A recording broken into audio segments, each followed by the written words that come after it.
ओम नमः शिवाय। आप सभी लोगों का मेरे यूट्यूब चैनल में हार्दिक अभिवादन है। आज हम लोग नक्षत्र सीरीज को आगे बढ़ाते हुए आर्द्रा नक्षत्र के बारे में बात करेंगे।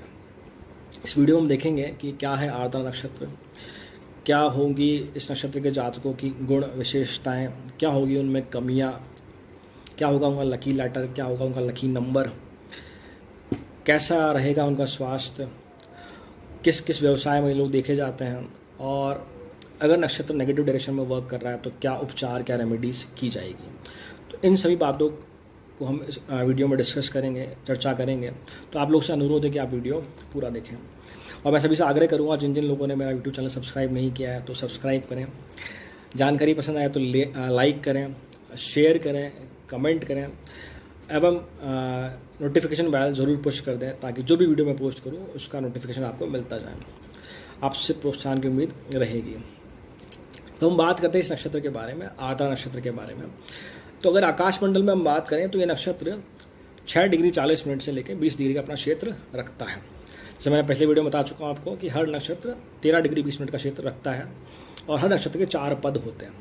तो इस नक्षत्र के जो चारों पद हैं वह आते हैं मिथुन राशि में, और मिथुन राशि के जो स्वामी हैं वह बुध ग्रह हैं। तो कहीं ना कहीं इस नक्षत्र के जातकों में बुध ग्रह के प्रभाव देखने को मिलेंगे। इस नक्षत्र के जो स्वामी ग्रह है वह राहु देवता है, और इस नक्षत्र से जिस देवता को जोड़कर देखा जाता है वह है रुद्रदेव है। रुद्रदेव भगवान शिव के ही अंश हैं। उसके पीछे कुछ इस प्रकार की दैविक कथा है कि जब ब्रह्मदेव ने सृष्टि का निर्माण किया तब उन्होंने रोहिणी का भी निर्माण किया और वह रोहिणी के प्रति मोहित हो गए। रोहिणी वहीं जो हमने पहले भी डिस्कस किया, रोहिणी नक्षत्र के बारे में बात कर चुका हूँ मैं। तो उन्होंने जब रोहिणी का निर्माण किया वह उसके प्रति मोहित हो गए और कामुक दृष्टि से उसे देखने लगे। तो ब्रह्मदेव से बचने हेतु रोहिणी मृग का रूप लेकर वहाँ से भागने लगी उनसे बचने हेतु।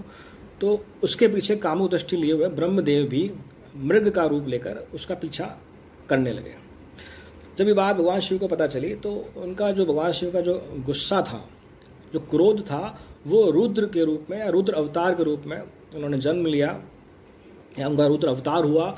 और उस रुद्र अवतार ने, जो भगवान शिव के ही अंश हैं, उन्होंने जो मृग रूपी ब्रह्मदेव थे उसका सिर या उनका सिर काट दिया।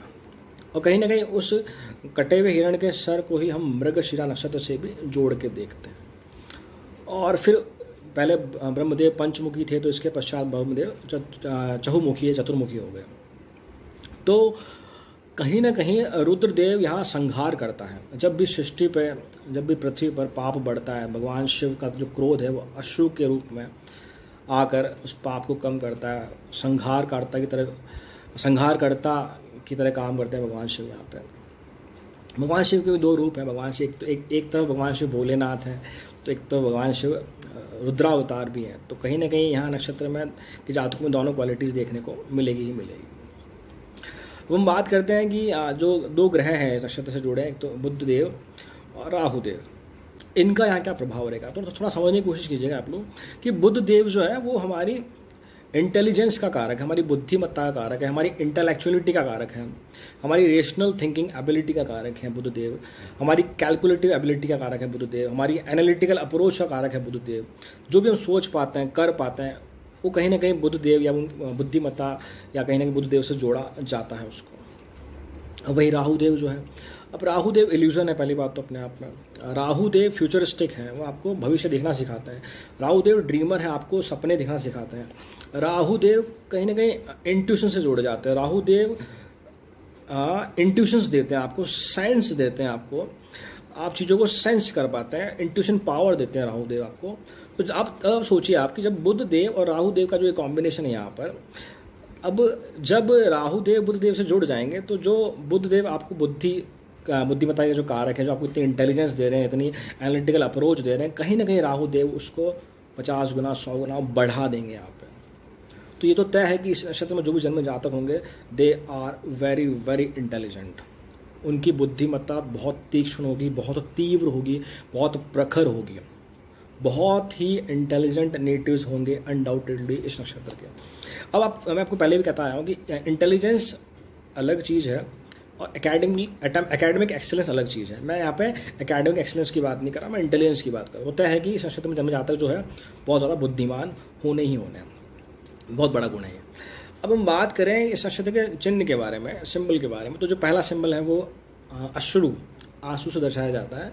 यहाँ अश्रु का मतलब वो नहीं है कि नेगेटिव साइड में नहीं है, यहाँ इसका मतलब ये है कि जैसे कई बार हम बहुत परेशान होते हैं, अंदर से व्यथित होते हैं, अंदर ही अंदर घुट रहे होते हैं, फिर जब हम रो लेते हैं, अपनी बात किसी का शेयर कर लेते हैं, तो जो अश्रु निकलते हैं उसके बाद जो फीलिंग आती है, जो रिलैक्सेशन होता है, जो हम फ्रेशनेस फील करते हैं, वो कहीं ना कहीं यहाँ जो अश्रु है वो दर्शाता है। यहाँ अश्रु नेगेटिव साइड में नहीं दर्शा रहा चीज़ों को।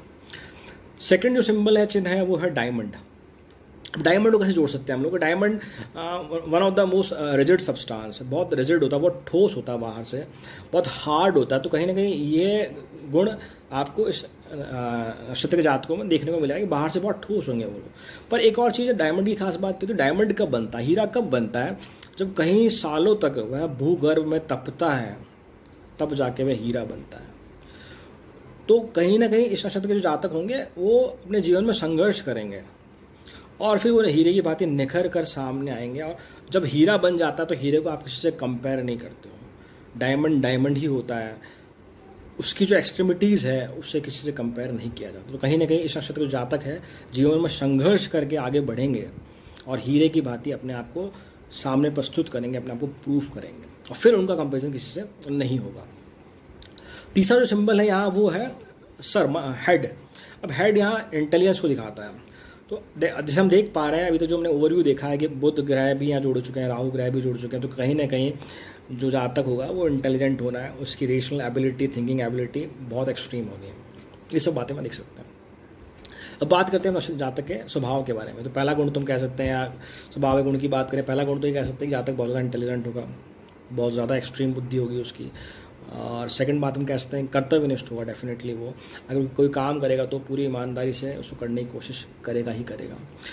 एक और बात की, जैसे दो राहु बुध वाली एनर्जी यहाँ पर है, तो ये बहुत इमेंस एनर्जी देती है आपको। अब मान के चले इस नक्षत्र का आप जातक, अगर आप इस नक्षत्र के हैं या आपके आस पड़ोस परिवार में कोई इस नक्षत्र का जातक है, तो वो बहुत ज़्यादा इमेंस, उसका एनर्जी बहुत ज़्यादा रूप में यहाँ पे कहूँ कि बहुत भारी मात्रा में उसके पास एनर्जी है। अब कैसे, एक और चीज़ की, इस नक्षत्र के जो जातक है वो बहुत ज़्यादा रीजनिंग वाले होते हैं, एक बहुत ज़्यादा क्यूरियस होते हैं। ये मतलब ये वही बच्चे हैं जो कहते हैं, जो चीज़ों का कारण जानना चाहते हैं, क्यों, कैसे, कब, ये क्यों हुआ। रीजनिंग एबिलिटी बहुत स्ट्रांग होती है इन लोगों में, बहुत ज़्यादा क्यूरियस होते हैं, चीज़ों को जानना चाहते हैं, उसके अंदर तक घुसना चाहते हैं, उसको अंदर से डीपली स्टडी करना चाहते हैं। कहीं ना कहीं अनुसंधान वाली प्रवृत्ति जो बहुत डोमिनेटिव होती है इस नक्षत्र के जातकों में। अब जैसे मैंने बताया, पिछले नक्षत्र में मृगशिरा के लोग प्रकृति प्रेमी होते हैं, यहाँ भी लोग प्रकृति प्रेमी होते हैं। अनडाउटेडली इनको घूमना फिरना बहुत पसंद है, बहुत ज़्यादा नेचर के प्रति ये लोग लगाव रखते हैं। पर एक गुण और है यहाँ पे कि घूमना फिरना तो उनको पसंद है, पर जैसे मान लो किसी मॉन्यूमेंट को देखने गए हैं तो ये चाहते हैं कि उसकी पीछे की हिस्ट्री भी इनको पता हो। तो वहाँ भी इनमें जो क्यूरियोसिटी है, जो रीजनिंग एबिलिटी, वो स्ट्रांगली डोमिनेटिंग है। अगर किसी बॉटनिकल गार्डन को देखने जाते हैं तो वहाँ ये चाहेंगे कि नहीं, मुझे इसके बारे में पता हो, इस पेड़ पौधे के बारे में पता हो, क्या है उसकी गुण विशेषता है। तो इनमें घूमने के साथ साथ रीजनिंग पावर या क्यूरियोसिटी जो पावर है, जो सीखने की पावर, लर्निंग पावर है, कहीं ना कहीं हमेशा लगी रहती है। बुध देव बहुत प्रधान ग्रह हैं इसके, डेफिनेटली तो ये क्वालिटी आपको यहाँ देखने को मिलेगी। एक और चीज़, बोलचाल में बहुत एक्सपर्ट होते हैं ये लोग, बहुत अच्छे से जानते हैं कि कैसे बात करनी है, अपने शब्दों की महत्वता को, अपने शब्दों की गुणवत्ता को, क्वालिटी को ये बहुत अच्छे से समझते हैं ये लोग। और ये यहाँ भी ऐसा भी दिखाया जाता है कि ये लोग, इनको कहीं लैंग्वेजेस आती हैं, इनको कहीं भाषाएँ आती हैं इनको, या ये चाहते हैं कहीं भाषाएँ सीखना भी, कहीं अलग अलग भाषाओं में एक्सपर्ट्स देखे जाते हैं ये लोग। तो ये बहुत बड़ा गुण है इन नक्षत्र जातकों में। और एक हम कह सकते हैं कि अगर हम सोशल सर्कल की बात करें तो कहीं ना कहीं ये लोग फैमिली रिचुअल्स या उनको फॉलो कम ही करते हुए देखे गए हैं। या मैं ऐसा कहूँ कि ये परिवार से जुड़ना चाहते हैं, समाज से जुड़ना चाहते हैं, पर उसमें बंधना नहीं चाहते। जुड़ना तो चाहते हैं अनडाउटेडली, बट ये उसमें जो भी एक सीमित दायरा है उसमें नहीं रहना चाहते हैं, उसमें बंधना नहीं चाहते हैं। कहीं ना कहीं ऑर्थोडॉक्स प्रवृत्ति को फॉलो नहीं करते हैं ये लोग। ये मतलब इस तरह से कह सकते हैं हम लोग कि इनको अपनी स्वतंत्रता बहुत प्यारी है, बहुत इंडिपेंडेंट रहना चाहते हैं ये लोग। उनके विचार भी इंडिपेंडेंट होते हैं, बहुत आउट ऑफ द बॉक्स सोच पाते हैं ये लोग। ये बहुत बहुत बड़ा गुण है, बहुत अच्छी क्वालिटी है इन लोगों में। बहुत रिसर्च ओरिएंटेड होते हैं, बहुत स्ट्रॉन्ग रिसर्च करने वाले होते हैं इस लोग। खासकर ये वहाँ रिसर्च करते हैं जो भी नेचुरल कैलेमिटीज़ है, सुनामी हो गया, साइक्लोन हो गया, अर्थक्वैक हो गया, तो उसके रिगार्डिंग जो पर्टिकुलर फील्ड है तो उसमें इनका रिसर्च का इंटरेस्ट बहुत ज़्यादा होता है, ये हम कह सकते हैं। अब एक और चीज़ ये कि ज़्यादातर ये लोग अपने आप को अकेला रखना पसंद करते हैं, या अकेले रहते भी हैं, या इवन अगर शादी भी हो जाती है तो कहीं ना कहीं कुछ समय तक या कुछ पर्टिकुलर टाइम तक अपने हस्बैंड या वाइफ से दूर रहते हैं, या ऐसी स्थिति बन जाती है। तो इस प्रकार के कुछ बहुत अच्छे गुण हैं। एक और तय है कि इस नक्षत्र में जो भी जन्मे जातक होंगे, कहीं ना कहीं उनको जीवन में संघर्ष करना ही होगा। मतलब कि हार्ड वर्क इनको कहीं ना कहीं दूसरों के रेस्पेक्ट में ज़्यादा करके फिर अपने आप को प्रूव करना, सिद्ध करना, अपने प्रयोजन को सिद्ध करना, ये वाली बात तब आ पाएगी। तो मान के चले कहीं ना कहीं आप लोगों को, इस नक्षत्र जातक के लोगों को संघर्ष जीवन में ज़्यादा करना होगा। प्रभु कहीं चाहते भी हैं, प्रभु की आप अपेक्षाएं जो आपसे बहुत ज़्यादा हैं। आप ये मान के चलें कि आप हीरे की भांति पहले तपेंगे, उसके बाद आप अपने आप को कहीं किसी के समक्ष प्रस्तुत कर पाएंगे, और फिर जब आप अपने को प्रूफ कर देंगे, फिर शायद आपसे किसी को कंपेयर नहीं किया जा सकता। बहुत बहुत ज़्यादा ऊर्जा का संचार इस नक्षत्र में। ये तो बात होगी इस से जुड़े लोगों की कुछ क्वालिटीज़ की, कुछ विशेषताओं की। तो हम बात करें कुछ कमियों की, तो वही पहला जो अवगुण जो मुझे दिखता है वो कहीं ना कहीं ये है कि इस नक्षत्र के लोग शॉर्ट टेम्पर्ड होते हैं। उन्हें बहुत जल्दी गुस्सा आ जाता है उन्हें, या बहुत जल्दी गुस्सा दिलाया जा सकता है उन्हें। कई बार ये बच्चों की तरह भी बिहेव करते हैं। बच्चों की तरह बिहेव करने का मतलब है, जैसे मैंने कहा कि भगवान शिव के दो रूप है, एक तरफ भगवान भोलेनाथ भी है, तो एक तरफ भगवान रुद्रा अवतार भी हैं। तो कहीं ना कहीं ये लोग ऐसे हैं कि अभी थोड़ी देर पहले तो बहुत हंसी खुशी खेल रहे थे और पल भर में इनको आपस गुस्सा आ गया। तो ये दोनों जो पक्ष है देखने को मिलते हैं जातकों में। कहीं ना कहीं में धैर्य की बहुत कमी होती है इन लोगों में, या इनको अपने पेशेंस पे वर्क करना चाहिए, या ये पेशेंस बहुत जल्दी खो देते हैं अपना, तो शायद उस वजह से रिश्तों में भी कहीं ना कहीं कड़वाहट आ जाती है। एक बहुत एक्सट्रीम क्वालिटी है इन लोगों में कि ये वह जातक गण है जो किसी व्यक्ति से अगर एक बार मिलते हैं, 2 बार मिलते हैं, तो उसे अंदर तक पढ़ सकते हैं, किसी के व्यक्तित्व को पढ़ सकते हैं, किसी का व्यवहार कैसा है, सामने वाले को बहुत अच्छे से परख सकते हैं। मतलब मैं कहता हूँ दे आर बॉर्न साइकेट्रिस्ट। मतलब कि ये लोगों से मिलकर उसको पहचान जाते हैं, उसकी नब्ज को पकड़ लेते हैं। ये लोग बहुत अच्छे से लोगों को रीड कर सकते हैं, लोगों का व्यक्तित्व पढ़ सकते हैं। ये बहुत अच्छा गुण है इन लोगों में। हम कमियों की बात कर रहे थे, जब नक्षत्र नेगेटिव डायरेक्शन में वर्क कर रहा है, उसकी ऊर्जा नेगेटिव डायरेक्शन में है, तब देखा जाता है कि ये लोग कई बार लापरवाह हो जाते हैं, अपने काम को सीरियसली नहीं लेते हैं, तो फिर चीज़ें बहुत ज़्यादा विषम हो सकती है। मेरे यहाँ कहने का मतलब ये बिल्कुल भी नहीं है कि ये लोग काम नहीं कर सकते हैं। इनमें बहुत स्ट्रॉन्ग एबिलिटी होती है किसी भी काम को कर गुजरने की। इवन ये तो देखा जाता है कि ये वही लोग हैं जो अगर मान लो कोई व्यक्ति विशेष किसी काम को 10 घंटे में कर रहा है, तो शायद ही उस काम को 1 घंटे, 2 घंटे, 3 घंटे में भी करते हैं, बहुत कुशलता के साथ। परंतु कई बार ये बेफिक्र हो जाते हैं, लापरवाह हो जाते हैं। तो मैं इन लोगों से ये अनुरोध रहेगा मेरा कि आप थोड़ा अपनी एनर्जी को फोकस रखें एक डायरेक्शन में। अब एनर्जी बहुत ज़्यादा है इनके पास, पर वो कई बार दिशा के विपरीत चली जाती है, सही डायरेक्शन में नहीं रह पाती है, तो उससे इन्हें बहुत ज़्यादा नुकसान होता है। जैसे कि मैं एग्जांपल से बात करूं तो जो आइंस्टीन थे, जो बहुत बड़े मैथमेटिशियन थे, बड़े फिजिशियन थे, उनका जन्म भी इसी नक्षत्र में हुआ था, उनका चंद्रमा भी इसी नक्षत्र में था। तो कहीं ना कहीं आप देख पा रहे होंगे कि उनकी जो आउट ऑफ द बॉक्स सोचने की जो कैपेबिलिटी, जो हाई इंटेलिजेंस था, वो इस नक्षत्र के लोगों में देखने को मिलता है। तो ये तो बात हुई पॉजिटिव एंड की। पर अगर नक्षत्र की ऊर्जा नेगेटिव डायरेक्शन में है, तो कहीं ना कहीं आप मान के चलो कि ये इस नक्षत्र के लोग ही हैं जो क्रिमिनल्स भी बनते हैं, साइकिक किलर्स भी बनते हैं। तो यहाँ डेफिनेटली मैं आप लोगों से अनुरोध करूँगा कि आप लोगों को प्रभु ने यहाँ पर इस चीज़ के लिए भेजा है कि जो आप ये सामंजस्य नहीं बिठा पाते हैं, कई बार ऐसा हो जाता है कि आप अपनी एनर्जी को किस डायरेक्शन में लेके जाएं, पॉजिटिव एंड की तरफ लेके जाएं, नेगेटिव एंड की तरफ लेके जाएं। तो प्रभु चाहते हैं कि इस जन्म में आप अपनी एनर्जी का सामंजस्य बिठाना सीखें, तो डेफिनेटली आप अपनी लाइफ में बहुत हाई हाइट्स अचीव करेंगे ही करेंगे। लोग बहुत इमोशनल होते हैं इस नक्षत्र के लोग, तो कई बार इमोशनल इम्बैलेंस हो जाता है इनका, ये अपने इमोशन में इतने इम्बैलेंस हो जाते हैं कि फिर लाइफ में बहुत रूड डिसीजंस ले लेते हैं और जिससे इनको बहुत ज़्यादा नुकसान हो जाता है, या इनके रिश्ते बिगड़ जाते हैं, फाइनेंशियल लॉस तक हो जाता है और उनको वो चीज़ बहुत देर समझ में आती है। तो कहीं ना कहीं इन नक्षत्र के जातकों को दो चीज़ें सीखनी होगी इस जन्म में।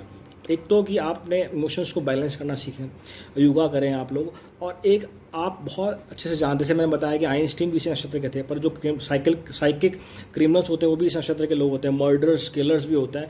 तो आप अपने आप को एक पॉजिटिव डायरेक्शन में लेके जाएं, आपके पास असीम ऊर्जा है चीज़ों को पाने की, चीज़ों को सही करने की।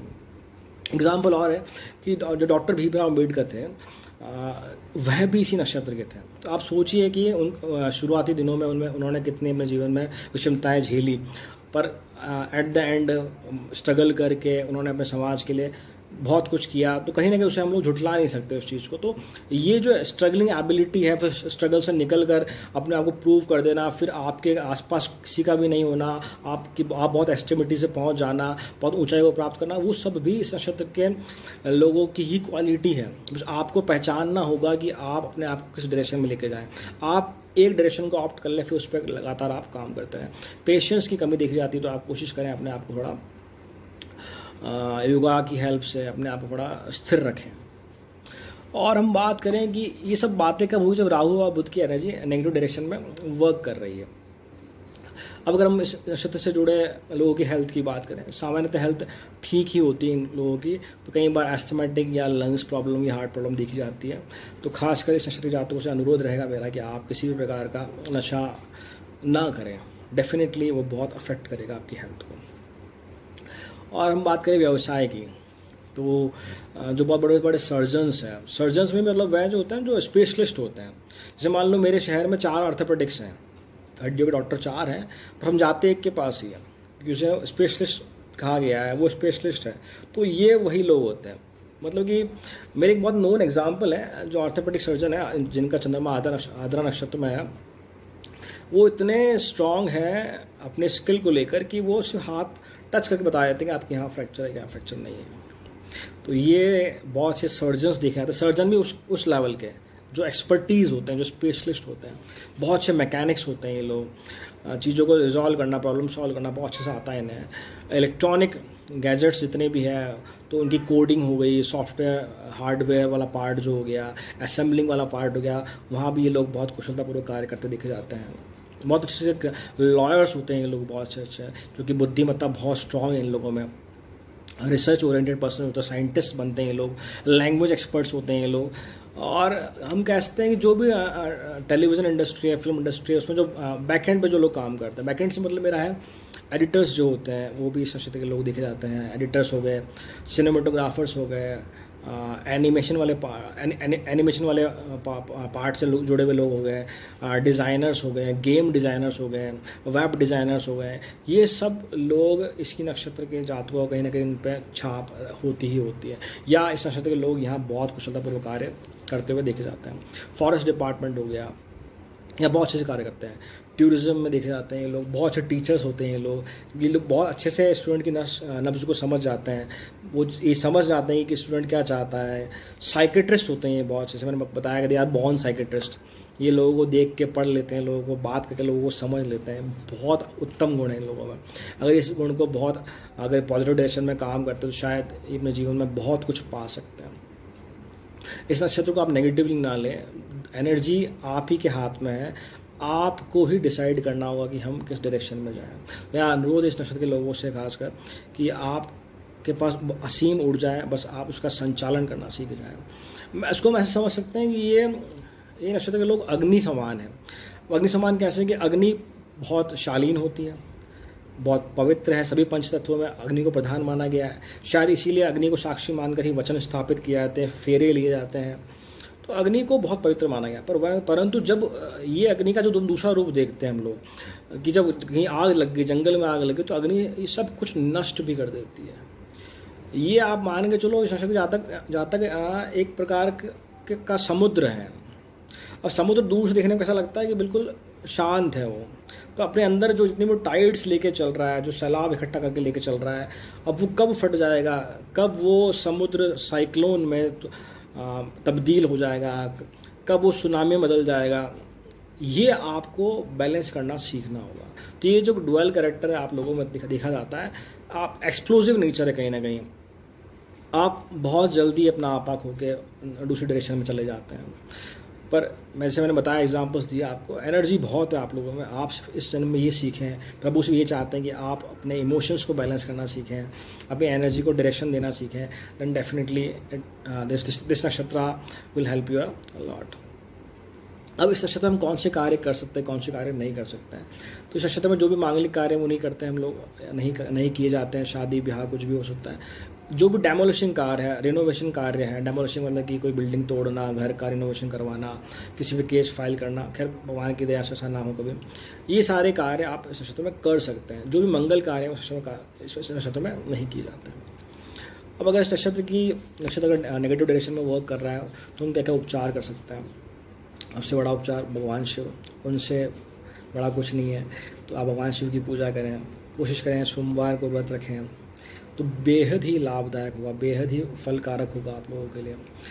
आप रुद्राक्ष पहन सकते हैं आप लोग, आप मंगलहारी, हनुमान जी की पूजा करें आप लोग, शिव जी की पूजा करें आप लोग, सोमवार का व्रत रखें आप लोग, रुद्राक्ष पहन सकते हैं आप लोग, गरीबों को दान पुण्य करें आप लोग। तो डेफिनेटली ये जो एनर्जी है टुवर्ड पॉजिटिव साइड वर्क करेगी ही करेगी। तो आप सभी लोगों से अनुरोध है मेरा कि आप अगर आपको जानकारी पसंद आई है तो चैनल को सब्सक्राइब करें, लाइक करें, शेयर करें, कमेंट करें। ओम नमः शिवाय।